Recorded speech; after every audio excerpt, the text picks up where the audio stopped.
Between March 2020 and the end of 2021, the Federal Reserve's balance sheet grew by roughly $4 trillion. In that same window, the S&P 500 nearly doubled off its pandemic low, and national home prices rose more than 30%. Wages, adjusted for inflation, did not double. They barely kept pace with the cost of groceries. This is the story of quantitative easing, and how a policy built to stabilize the economy ended up functioning as one of the largest wealth transfers in modern American history. Start with the mechanism itself, because quantitative easing is not printing cash and handing it to people.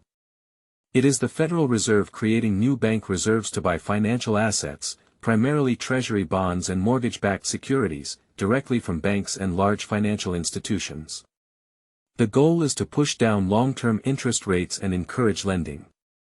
But the first-order effect, before any of that lending reaches a paycheck, is that the Fed is bidding up the price of financial assets, bonds first, and then, as investors get pushed out of low-yielding bonds, stocks and real estate as well.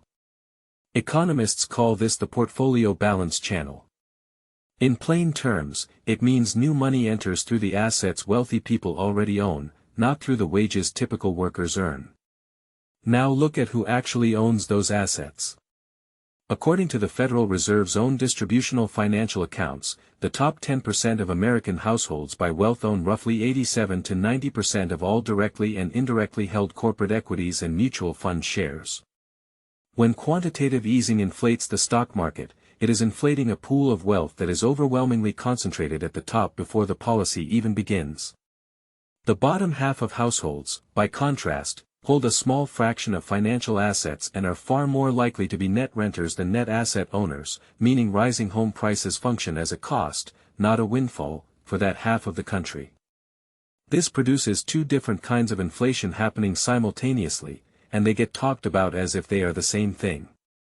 Consumer price inflation, the cost of groceries, rent, and gas, hits every household, but it hits lower-income households hardest, because they spend a much larger share of their income on necessities.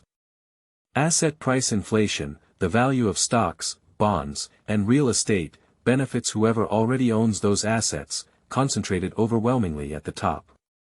When the Federal Reserve floods the system with liquidity, it directly fuels the second kind of inflation first, and only indirectly, much more slowly, affects wages and consumer prices. The 2020 to 2021 period is the cleanest case study on record.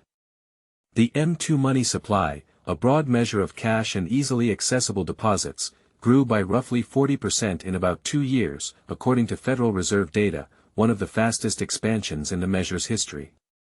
Home prices, tracked by the Case-Shiller National Home Price Index, rose more than 30% nationally between early 2020 and mid-2022. Real, inflation-adjusted wages for typical workers were roughly flat to slightly negative across large stretches of that same period, according to Bureau of Labor Statistics data, once you account for the consumer price spikes that followed. To be fair to the Fed, the 2020 quantitative easing program was deployed to prevent a full financial system collapse during a genuine global emergency, and most economists agree some intervention was necessary. The criticism here is not that the Fed acted. It is that the specific tool, buying financial assets at scale, structurally benefits asset owners first and fastest, almost by mathematical necessity, regardless of the intention behind deploying it. A tool that inflates stock and home prices will disproportionately help whoever already owns stocks and homes, every single time it is used, in any country, under any administration. This is not a partisan pattern either.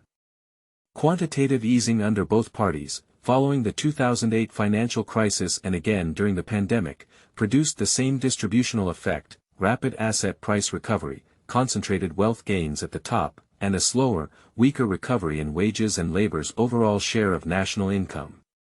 The tool itself, not the party wielding it, produces this outcome. So what do you actually do with this information? First, understand that when you hear the Fed is easing policy, that is a direct signal about asset prices, not primarily about your paycheck, and the two move on very different timelines. Second, recognize that access to any amount of asset ownership, even modest index fund contributions, puts you on the receiving side of this mechanism rather than purely the paying side.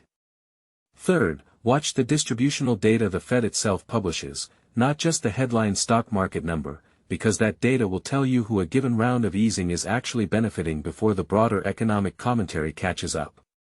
If you want more breakdowns of exactly how monetary policy actually moves through the economy, not just the headline numbers, subscribe and hit the bell, because I cover this every week.